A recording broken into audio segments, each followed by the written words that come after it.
7편 1절부터 17절입니다. 여호와여 내 하나님이여 내가 주께 피하오니 나를 쫓아오는 모든 자들에게서 나를 구원하여 내소서. 건져낼 자가 없으면 그들이 사자같이 나를 찢고 뜯을까 하나이다.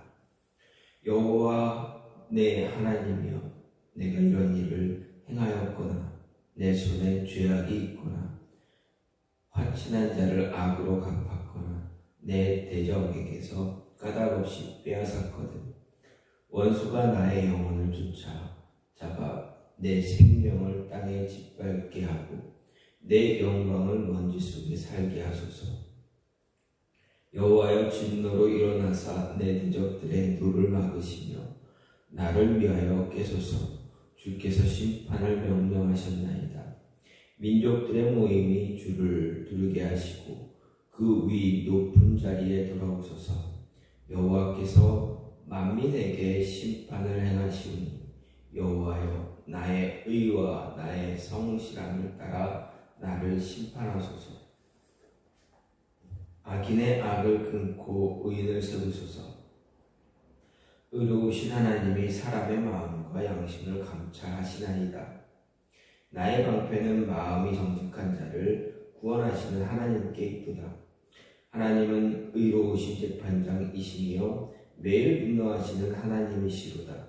사람이 회개하지 아니하면 그가 그의 칼을 가시며 그의 활을 이미 당기어 예비하셨도다. 죽일 도구를 또한 예비하시며 그가 만든 화살은 불화살을 들이로다. 악인이 죄악을 낳으며 재앙을 베어 거짓을 낳았도다.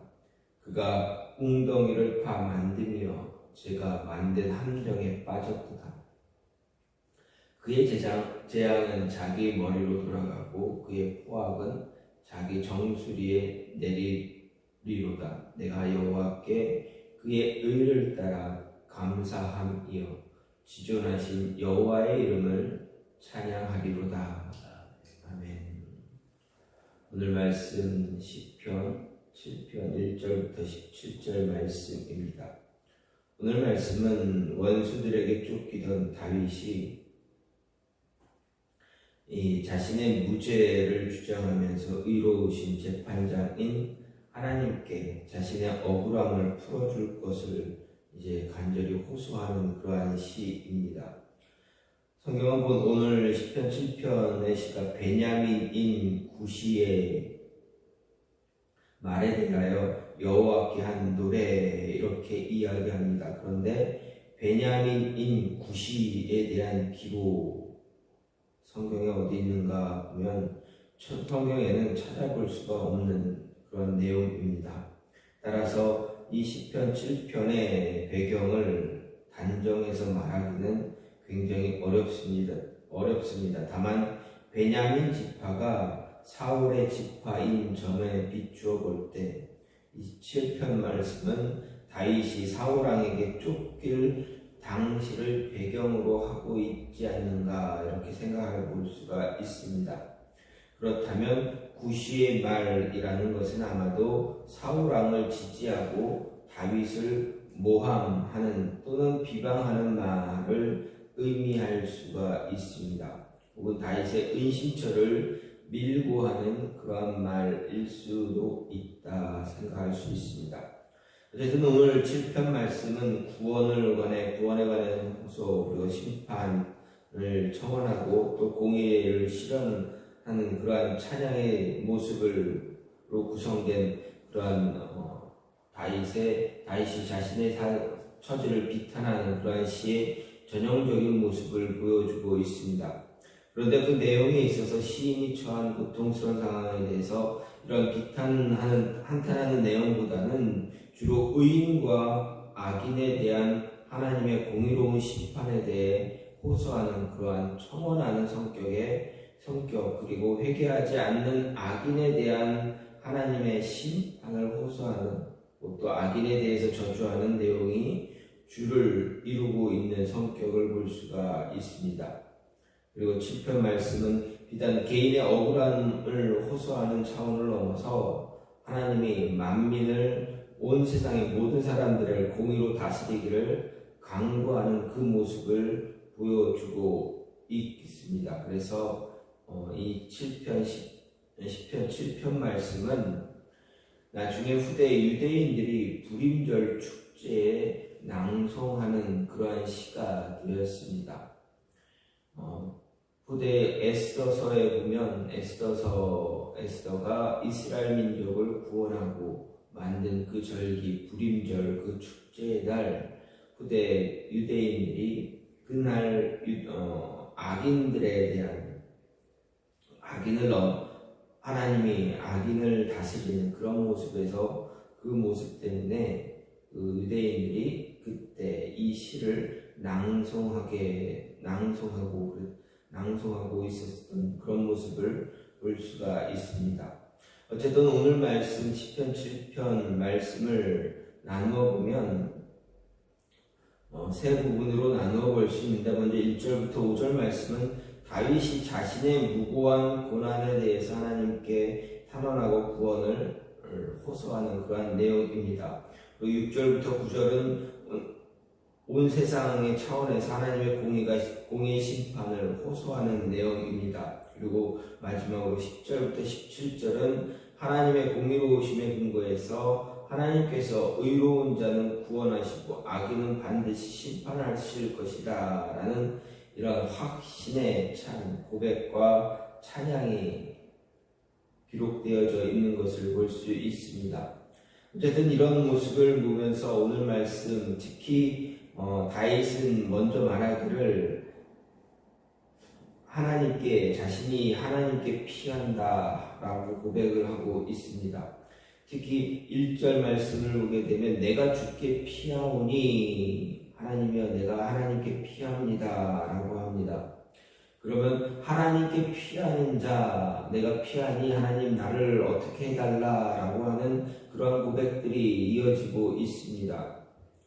그래서 오늘 말씀 내가 주께 피하오니 하나님께 피하는 사람, 하나님께 자신을 맡기는 사람들, 그들에게 어떤 일들을 하나님은 어떤 모습을 보여주는가, 아니면 다윗이 어떤 모습을 원하는가 생각해 볼 때 하나님께 피하는 자, 하나님께 자신을 맡기는 자, 하나님이 그를 보호해 주신다라고 합니다.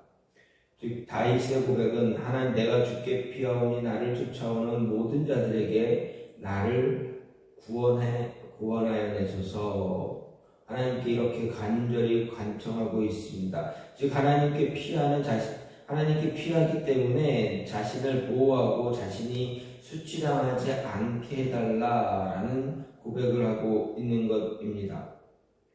여기서 나를 쫓아오는 자, 모든 자는 사울 왕과 그의 추종자들을 생각해 볼 수가 있습니다. 앞에서 좀 전에 설명했듯이 이 시가 사울 왕을 피했을 때 썼던 그 시다라고 생각한다면, 나를 쫓아오는 자들, 그들을 사울의 왕과 그의 추종자라 볼 수가 있습니다.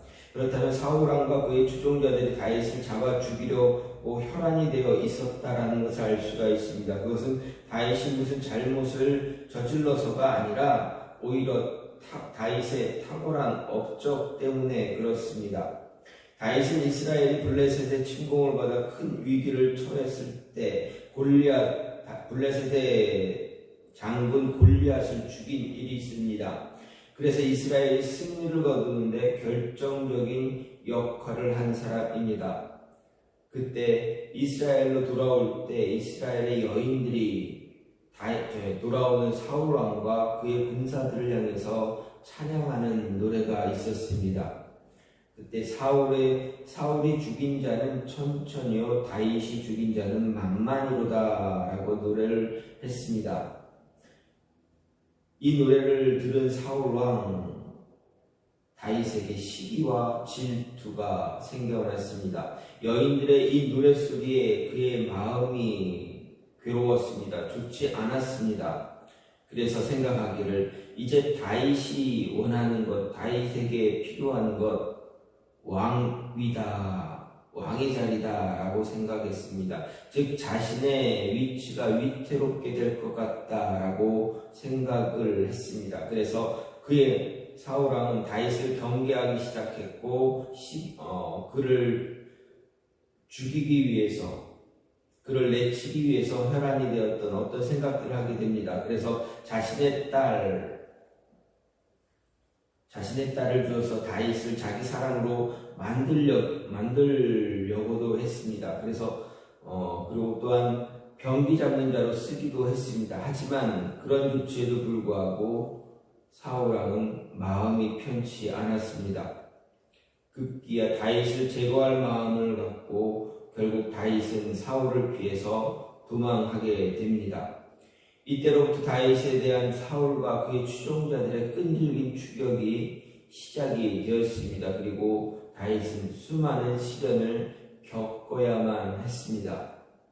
특히 2절 말씀을 보면 건져낼 자가 없으면 저희가 사자같이 나를 찢고 뜯을까 하나이다 라고 고백합니다. 이것은 그가 사울에게 쫓기면서 느낀 위기감이 어느 정도였는가 짐작할 수가 있습니다. 그는 사울의 추격을 피해서 광야로 높당 하나님의 장막으로 이방 땅으로 피신했지만 어디서도 안전을 확보할 수가 없었습니다. 사울의 눕제사장 학살 사건이 이 땅에서는 어디서도 다윗이 안전할 수 없다라는 것을 보여주기에도 충분했습니다. 그래서 다윗은 오늘 이 시에서처럼 부르짖고 있습니다. 하나님께 피하니 구원해달라라는 것입니다. 하나님께 피하는 자, 하나님께 보호를 요청하는 자, 하나님 보호해달라 간절히 요구하는 것입니다. 즉 하나님만을 의지하고 도우심을 간구한다라는 모습을 볼 수가 있습니다. 그러면 하나님은 이런 다윗의 부르짖음에 과연 어떻게 응답하셨는가? 하나님은 다윗을 모든 위험으로부터 구원해 주셨습니다. 사울과 그의 추종자들의 칼로부터 안전하게 보호해 주셨습니다. 그리고 마침내 다윗으로 하여금 최후의 승리자가 될 수 있게 해 주셨다라는 것입니다. 결국 이런 사실이 우리에게 가르쳐 주는 것, 환난 날에 하나님께 피하는 자 하나님이 보호해 주신다라는 것입니다. 즉 수치를 당하지 않게 해 주신다는 고백입니다. 하나님께 피하는 것이 가장 안전한 것입니다. 하나님이야말로 우리의 인생의 확실한 보장이 되시기 때문에 그렇습니다. 사람은 연약한 존재이기 때문에 환난과 같은 어려움에 처하게 되면 본능적으로 자신을 도와줄 수 있는 사람을 찾게 됩니다. 피난처를 찾게 됩니다. 그런데 문제는 많은 사람들이 자신을 돕지 못할 자에게 도움을 요청하고 있다라는 것을 볼 수가 있습니다. 우리가 흔히 어려움을 당할 때 가장 먼저 떠오르는 사람들 누구입니까? 그들에게 도움을 청할 때 과연 그들을 통해서 그 도움을 얻을 수 있는가, 도움을 받게 되는가? 그렇지 않다라는 것을 알 수가 있습니다. 왜 그렇습니까? 욥이 고난을 당했을 때 자녀를 모두 잃고 재산을 모두 탕진하고 재산을 모두 잃어버리고 빼앗기고 온몸에 종기가 났을 때 욥이 도움을 받고 싶었던 사람들, 그의 가장 주변에 있던 가장 가까이 있던 사람들 어떻게 합니까? 다 욥을 외면합니다. 나중에 하나님이 그 욥에게 있던 그 고통들, 그것이 시험이고 테스트였고 하나님께서 다시 그에게 축복을 해 주셨을 때 그때야 비로소 욥에 친했던 욥이 가장 의지하길 원했던 사람들, 그때서야 다시 욥에게 다가와 욥을 칭찬하고 욥을 향해서 격려의 이야기들, 다른 말들을 하게 되었다라는 것을 우리는 욥기서를 통해서 알 수가 있습니다. 어려움이 당해서, 우리의 인생에서 어려움을 당해서 우리가 이때는 나를 도와줄 수 있는 사람들, 그래, 나를 도와줄 수 있겠지. 내가 그동안 그들에게 도움을 주고 또 내가 그들을 많이 챙겼으니까, 그들에게 많은 배려를 주었으니까 나를 좀 도와주겠지라고 했던 그런 사람들, 그들에게 찾아가면 어떻게 됩니까? 본능적으로 그들을 찾고 그들에게 이야기하게 되면 손절당할 때가 더 많다라는 것입니다. 피난처를 찾게 되지만 그 피난처가 진정한 피난처가 되지 못합니다. 이런 모습 역시 구약 이스라엘 백성들에게도 흔히 나타났던 그런 모습들이었습니다. 환난당할 때 그들에게 어려움이 있었을 때 이스라엘 백성들 어땠습니까? 하나님을 찾기보다는 주변의 다른 이방 민족들을 찾습니다. 하나님이 아닌, 그들을 도울 수도 없는, 그 힘이 없는 그들 스스로, 그들의 손으로 만들었던 이방 우상에게 부르짖었습니다. 이방 군대를 의지했습니다. 그럴 때 어떻습니까? 도리어 어려움만 당했습니다. 도리어 그들에게 도움을 받지 못하고 이방 군인들에게 오히려 수치를 당하는 그런 모습들만 갖게 되었습니다. 그런 모습을 볼 때, 이스라엘의 그런 모습을 보면서도 다윗의 이 고백을 보면 하나님께 어려움을 당할 때 하나님께 피하고 하나님을 의지해야 한다라는 것을 우리에게 더욱더 확신을 주고 있습니다. 그리고 다윗의 고백처럼 하나님께 피하는 자, 하나님께 자신을 맡기는 자, 그가 도리어 하나님으로부터 보호를 받는다. 하나님이 수치를 당하지 않게 해주신다. 하나님이 보호해 주시고 승리를 거둘 수 있게 해 주신다라는 것입니다. 뿐만 아니라 다윗은 이런 하나님을 찬양할 때, 하나님을 고백할 때 하나님만이 나의 피난처시요 나의 방패가 되신다라고 그가 또 고백하는 것을 볼 수가 있습니다. 또 한 가지로 하나님께 피하는 사람 어떻습니까? 하나님께 피하는 사람은 하나님께서 낙심하지 않게 해줍니다. 끝까지 인내할 수 있도록 도와주십니다.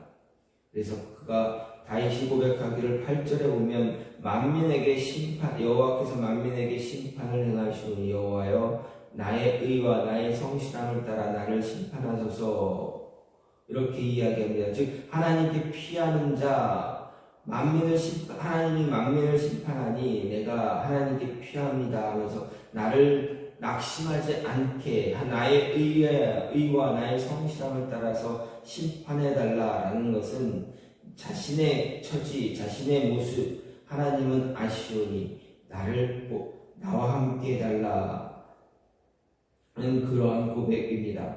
다시 말해서 내가 하나님께 피하오니 나는 낙심하지 않고 인내하겠습니다 라는 고백입니다.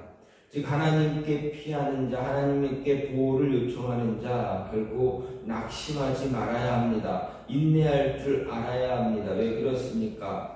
우리에게 다가오는, 다윗에게 다가왔던 이 모든 위기의 모습을 보면 다윗이 낙심하지 않고 인내했을 때, 참고 기다렸을 때 하나님께서 그를 보호해 주실 뿐만 아니라 그에게 형통한 길을 인도하신다.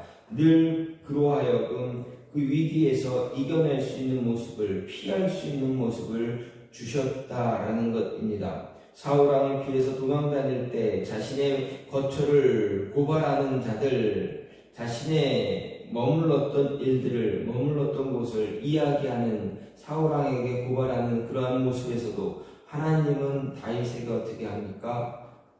피할 길을 주신다. 피할 길을 주셨다라는 것입니다. 이런 하나님의 보호를 통해서 다윗은 결코 낙심하지 않았습니다. 끝까지 인내했습니다. 기다렸습니다. 그 결과 하나님은 다윗에게 이스라엘, 유다 민족뿐만 아니라, 유다 족속뿐만 아니라 이스라엘 전체를 다스릴 수 있는 그런 왕이 되게 해 주셨다라는 것, 따라서 힘들고 어려운 일이 있을지라도 하나님을 의지하고 하나님께 다가가는 하나님의 사람들에게 하나님은 분명하게 이야기하십니다. 낙심하지 말아라. 절망하지 말아라. 기다리고 인내하라. 그러면 나의 도움이, 나의 은혜가, 내 은혜가 너를 보호할 것이다 라는 것을 분명하게 이야기해 주고 있습니다. 오늘 말씀에서도 다윗은 고백합니다. 나의 의와 나의 성실함을 따라 나를 심판해달라 이야기합니다. 즉 자신은 하나님께 죄 지은 것이 없습니다. 하나님, 지금까지 나의 모습 하나님이 아시지 않습니까? 나의 의로움 하나님께서 아시지 않습니까? 나의 성실함, 하나님을 향한 성실함 하나님 아시지 않습니까?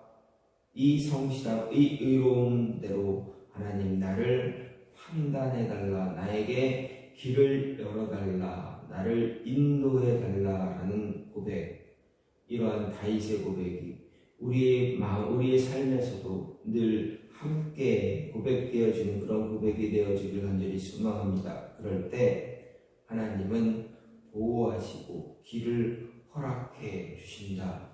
피할 길 인도해 주신다라는 것입니다. 생각해보면 우리의 삶을 돌아보면 이러한 삶의 연속이었음을 우리는 알고 있습니다. 고백할 수 있습니다. 따라서 앞으로의 삶에도 이런 고백이 저와 여러분 안에 있기를 간절히 소망합니다. 오늘 다윗의 시편을 통해서 생각할 수 있는 것, 하나님께 피하는 자, 하나님은 수치당하지 않게 보호해 주신다라는 것입니다. 그리고 하나님께 피하는 사람들 낙심하지 말아야 합니다. 끝까지 참고 인내할 때 하나님의 은혜는 더 크게 임할 것이다 라는 것 잊지 마시고, 오늘 하루도 하나님의 보호 아래서 하나님의 인도하신 은혜 안에서 살고 또다시 잠자리에 들기 전에 하나님께 고백할 수 있는 저와 여러분이 되기를 간절히 소망합니다. 이 시간 같이 기도하기로 원하는 것은 하나님, 우리가 하나님께